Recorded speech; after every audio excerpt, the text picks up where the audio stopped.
Paul Craig Roberts is an American economist and a columnist for Creators Syndicate. He served as Assistant Secretary of the Treasury in the Reagan White House, earning fame as co-founder of Reaganomics. He is a former editor and columnist for the Wall Street Journal, Business Week, and Scripps Howard News Service. Paul has written or co-written 8 books, contributed chapters to numerous other volumes, and published numerous articles in scholarship journals. He has testified before congressional committees on 30 occasions on issues concerning economic policy. Paul Craig Roberts, welcome to Global Freedom Report.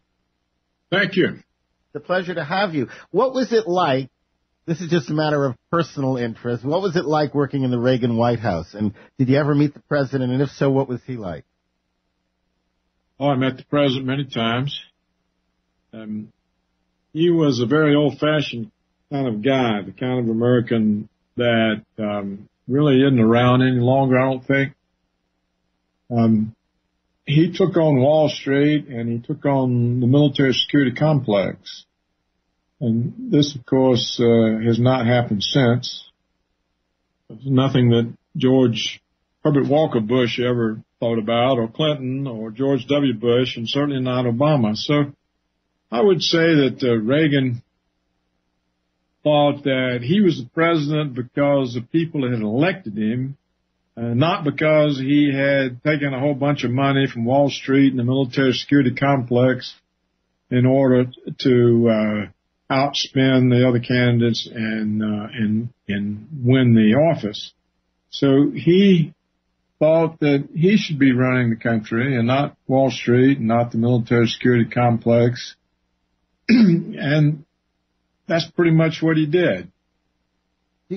Now, he stagflation and he ended the Cold War, and Wall Street was against both, and the military security complex was against the latter. So I would say he was a fairly tough guy, and we're not likely to, he wasn't perfect, nobody is, I'm not either, but we're not likely to have another president as good as Reagan. I think those days ended with him. I hope you're wrong. I understand why you say it, but I hope you're wrong.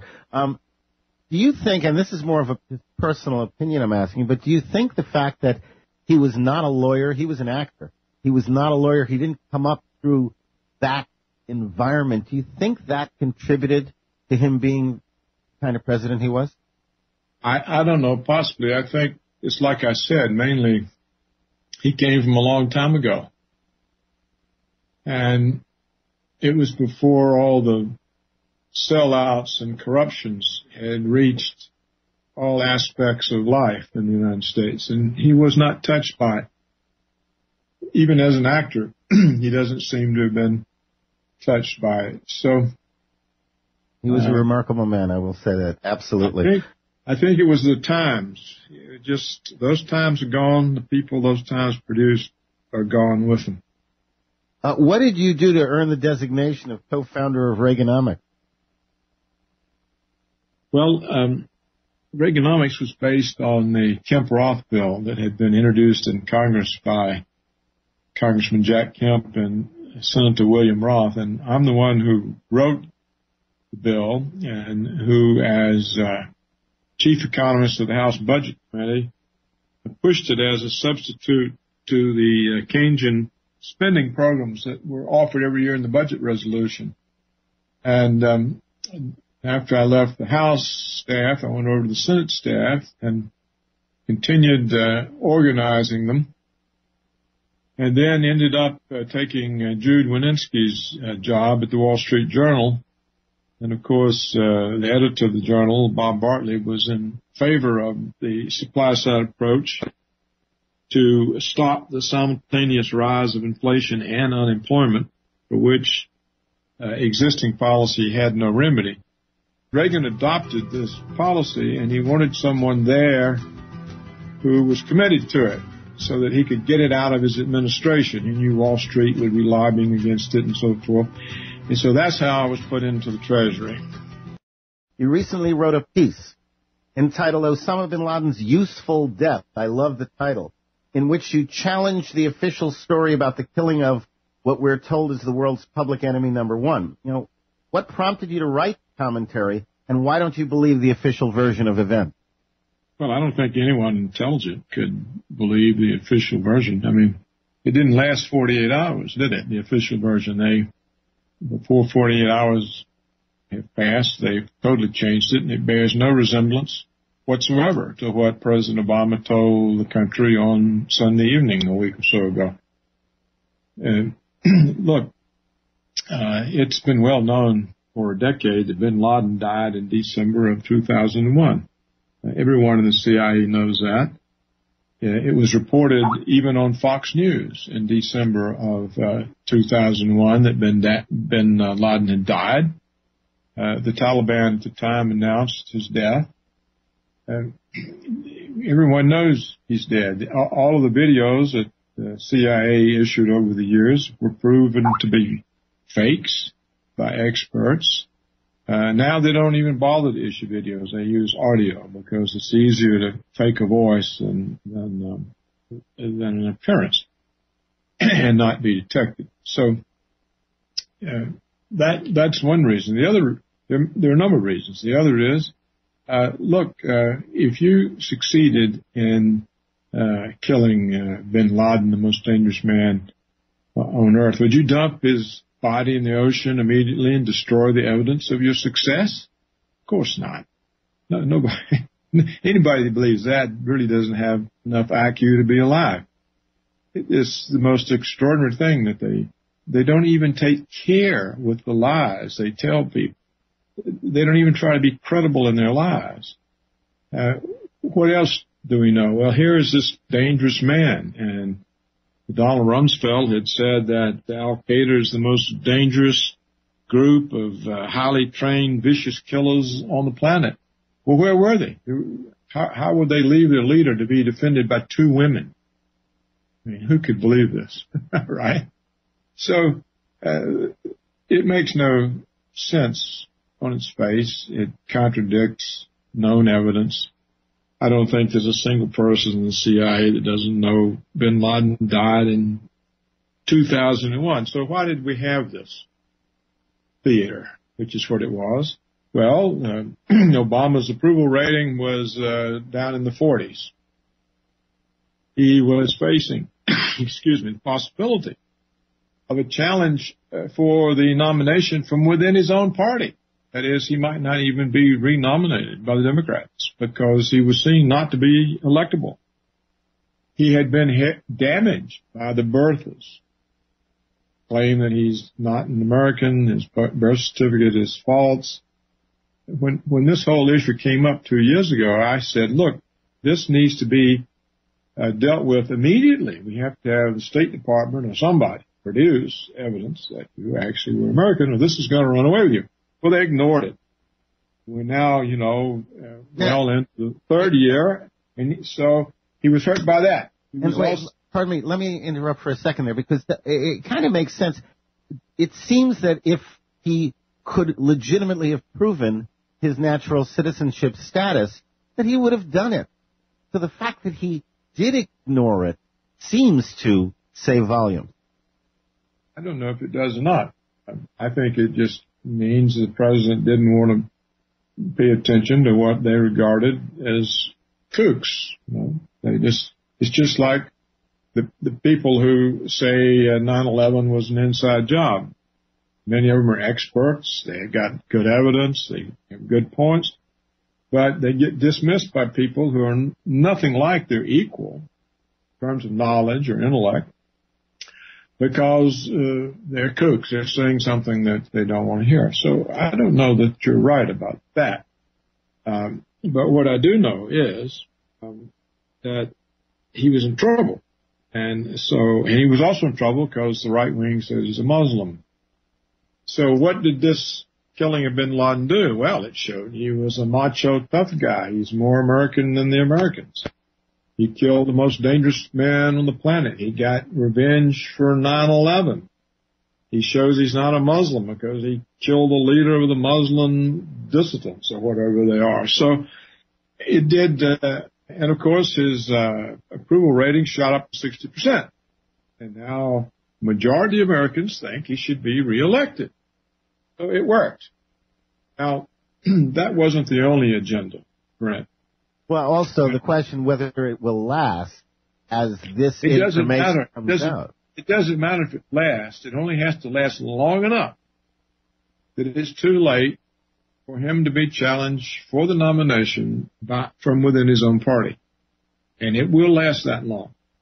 It takes a long time to get a campaign underway. You know, you have to get money. You have to get commitments. It has to make sense. You don't go out and make a fool of yourself. You want to make a good showing.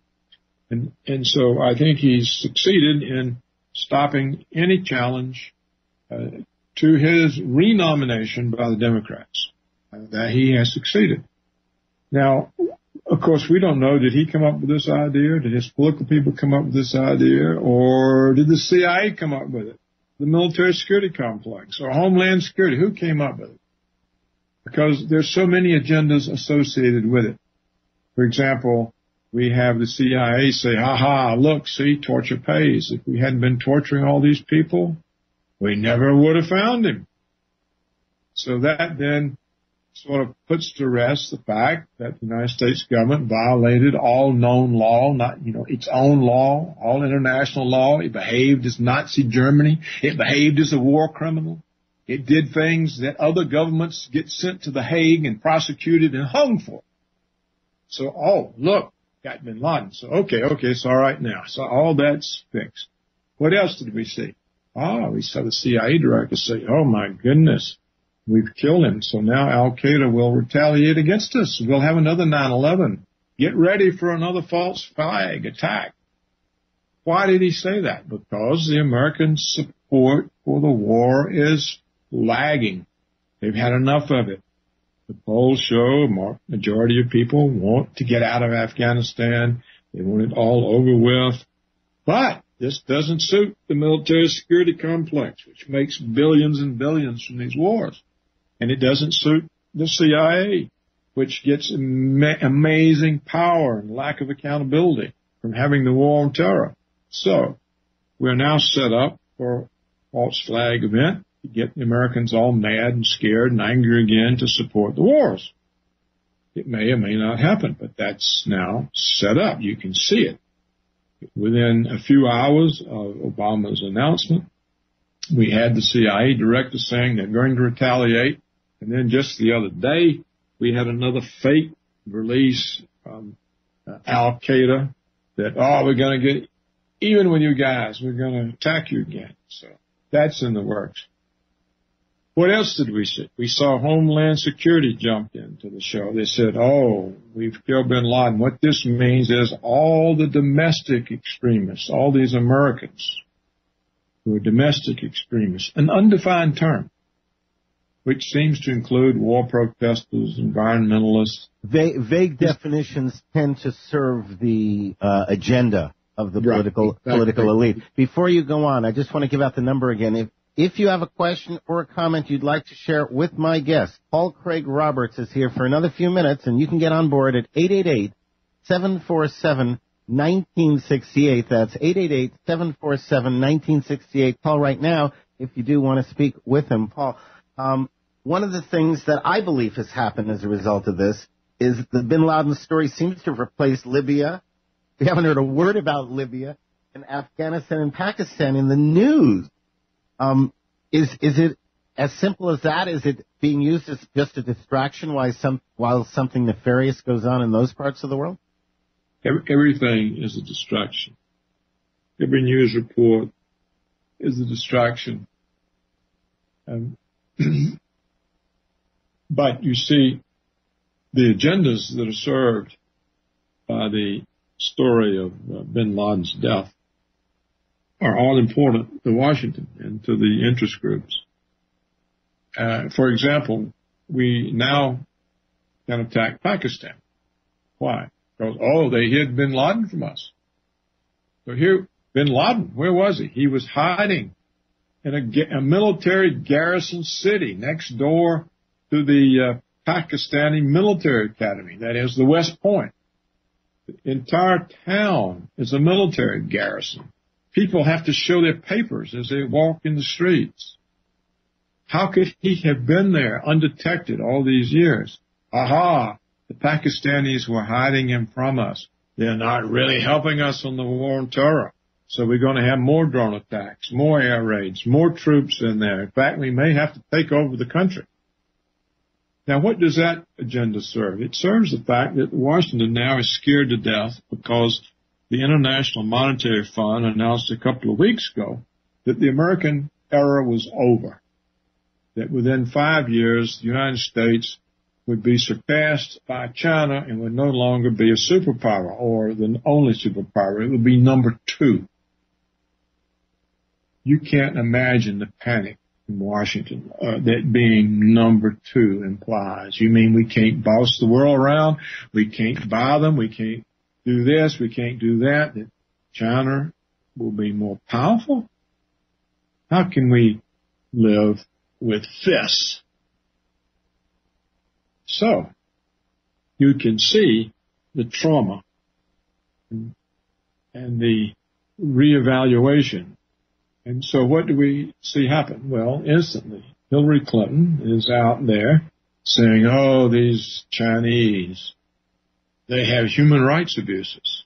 This is a country who's invaded Iraq, bases lies and deception, non-existent weapons of mass destruction. They've killed hundreds of thousands, possibly 1 million people, according to some estimates. It's the political equivalent of the pot calling the kettle black. That's right. That's what I recently said. It's the pot calling the kettle black. And why is she picking on China? They're our biggest banker. They hold $2 trillion of our assets. They could wreck us financially.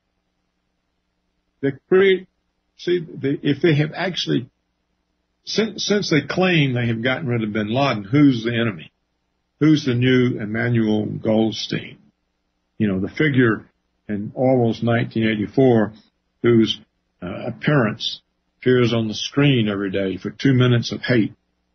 So bin Laden's gone. Who's going to fill this void? We have to have somebody focus hate on in order that the military security complex that Eisenhower warned us about 60 years ago can continue to run the country. So now it looks like it's going to be China.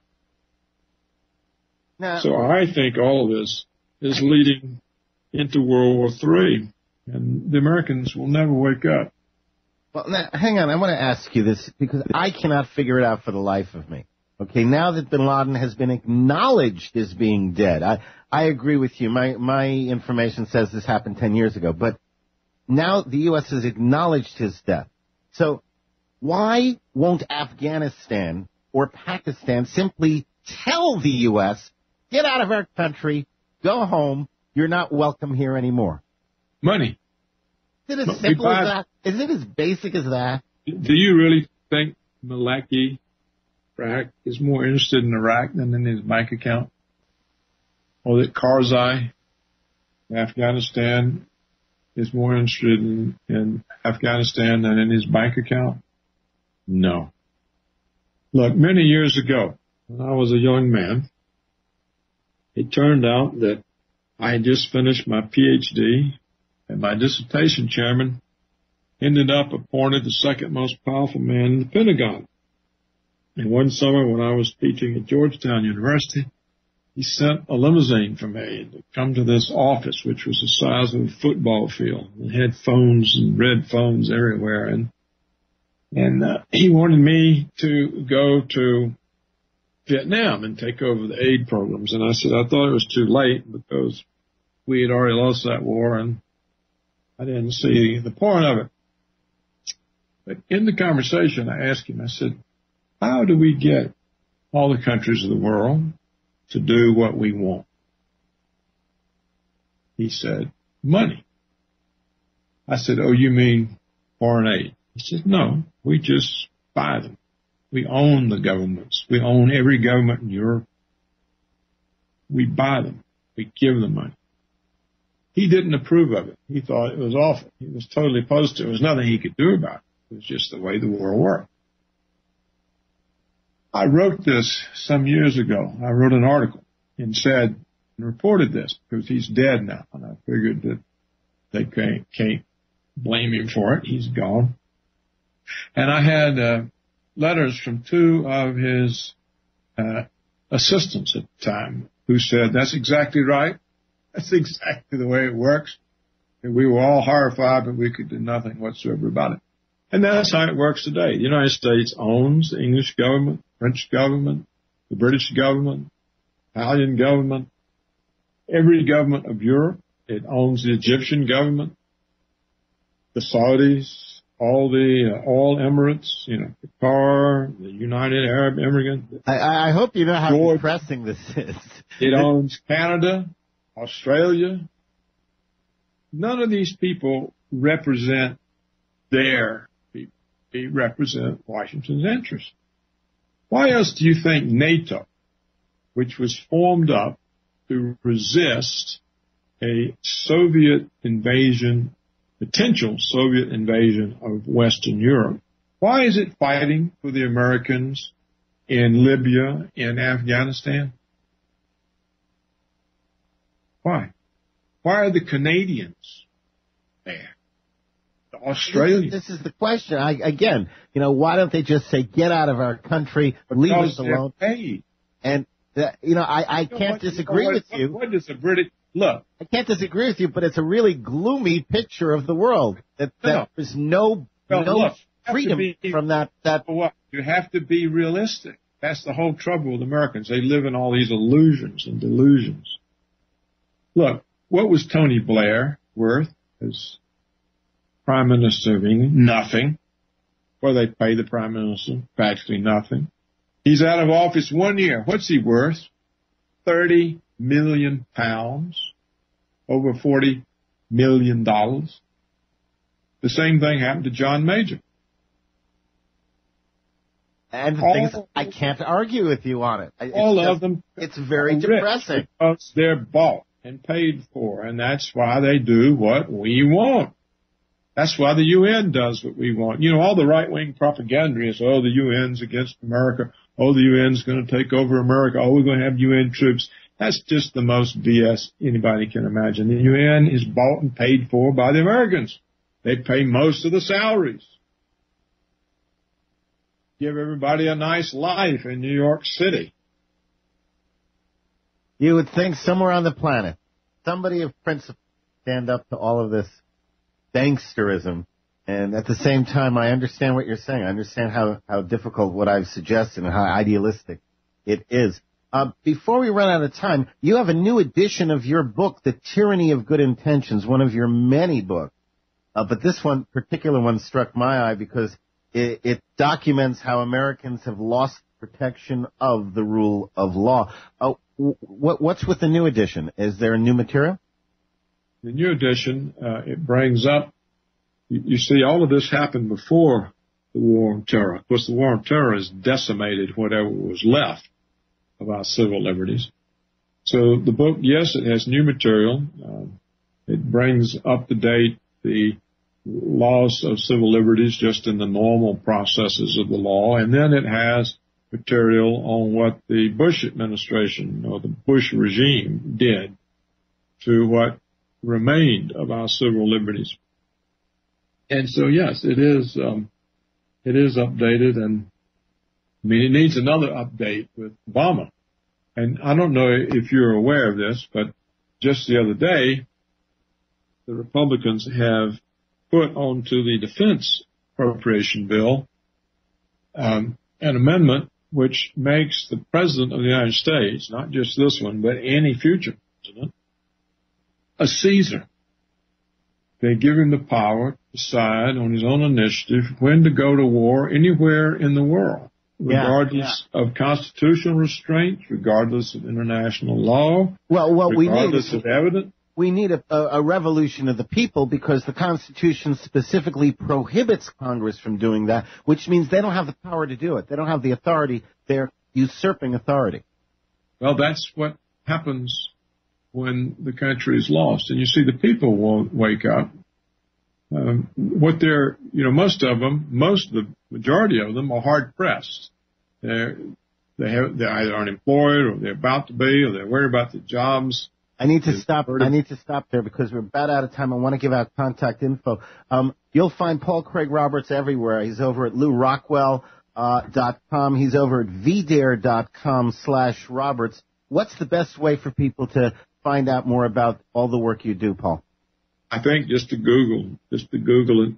Okay. And that's Paul Craig Roberts has been our guest. Again, you can go over to www.vdare.com/Roberts, and you got a whole bunch of stuff by him. You can Google his name. His books are out there. The Tyranny of Good Intentions, new edition, is out there. Paul, thanks so much for spending this time. It wasn't enough time. It never is. But I do appreciate your taking it with our listeners. Well, I appreciate, Brent, you sharing your audience with me. Thank you. Thanks so much. Paul Craig Roberts. Again, vdare.com/Roberts.